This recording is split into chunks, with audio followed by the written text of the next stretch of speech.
dégénère en dérapage potentiellement dangereux pour la protection des personnes et des biens qui relèvent des prérogatives essentielles de l'État.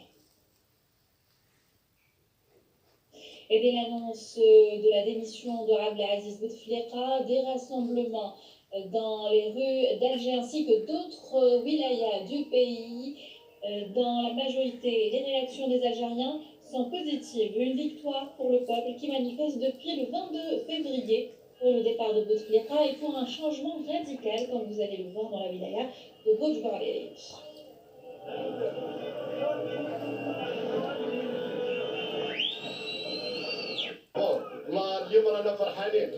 Nous sommes contents aujourd'hui. C'est une véritable indépendance.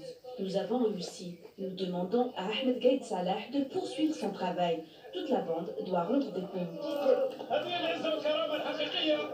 C'est ce que nous appelons une vraie dignité. C'est une victoire pour le peuple algérien. Nous souffrons depuis l'indépendance. Et c'est pour la première fois que nous ressentons ce sentiment d'indépendance. Nous souhaitons que nos jeunes portent le flambeau.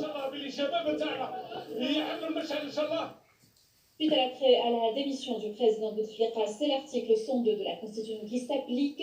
Le Conseil constitutionnel devra se réunir en urgence pour constater la vacance du poste de président. Mais alors, que prévoit l'article 102 de la Constitution et comment se déroule la procédure de son application? Élément de réponse avec Naila Elhamdoul.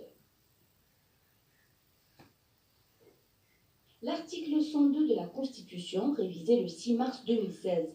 Cet article prévoit qu'en cas de maladie grave ou durable du président de la République, si ce dernier est dans l'impossibilité totale de gouverner, alors le Conseil constitutionnel doit proposer au Parlement de déclarer l'état d'empêchement.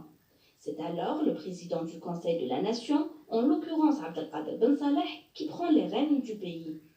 Après 45 jours, si le président n'est pas en mesure de reprendre ses fonctions, le Parlement prononce l'état de vacances. Au bout de 90 jours, des élections doivent être organisées.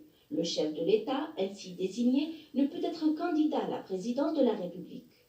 Autre cas de figure, en cas de conjonction de la démission ou du décès du président de la République et de la vacance de la présidence du Conseil de la Nation, pour quelque cause que ce soit, le Conseil constitutionnel se réunit de plein droit et constate à l'unanimité la vacance définitive de la présidence de la République et l'empêchement du président du Conseil de la Nation.